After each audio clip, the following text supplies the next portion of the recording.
नमस्कार. महाराष्ट्रातील विविध क्षेत्रातील बातम्या झटपट आपल्या मोबाईलवर पाहण्यासाठी लगेचच सबस्क्राइब करा राष्ट्रशक्ती लाईव्ह न्यूज आणि सोबत बेल आयकॉन प्रेस करायला विसरू नका. भाजपचे आमदार नितेश राणे काल माळशिरसमध्ये आलेले होते. त्यांनी प्रक्षोभकाची विधानं केलेली आहेत. आपण कसं उत्तर द्यायला?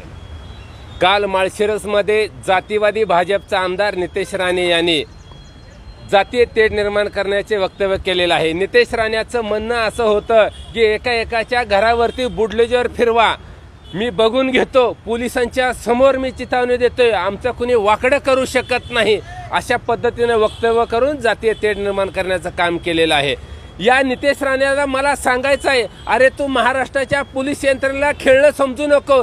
हीच पोलीस यंत्रणा, हीच महाराष्ट्रातले पोलीस तुझ्या घरात घुसले होते ना, त्यावेळेस तुझी फाटली होती, तुला पळायचं काही नव्हतं. तुला आणि तुझ्या बापाला जेवत्या ताट्यावर धक्के मारून ह्याच महाराष्ट्रातल्या पोलिसांनी उचललं होतं, हे विसरून जाऊ नको. नितेश राणे, एवढी मस्ती आणि माल सत्तेचा बरा नाही. ही भाजपची सत्ता गेल्यानंतर ह्याच पोलीस यंत्रणेच्या माध्यमातून तुझी मस्ती जिरवल्याशिवाय आम्ही देखील स्वस्थ बसणार नाही. आणि या गृहमंत्री साहेबांना, फडणवीस साहेबांना माझी मागणी आहे, फडणवीस साहेब आपल्याकडे, की असे जातीय तेढ निर्माण करणारा नितेश राणेवरती तात्काळ गुन्हे दाखल करा, याची आमदारकी रद्द करा. अहो गृहमंत्री साहेब, नेमकं गृहमंत्री खातं तुमच्याकडे आहे का? सांभाळायला नितेश राणेकडे दिलेलं आहे, याची देखील जरा जनतेला सांगा.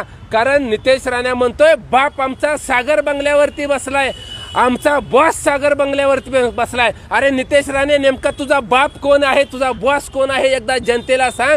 जर फडणवीस साहेब तुम्ही जर त्याचे बाप असाल तर या प्रकरणामध्ये जातीय तेढ निर्माण करून दंगल घडवण्याच्या प्रकरणामध्ये भाजप देखील जबाबदार आहे.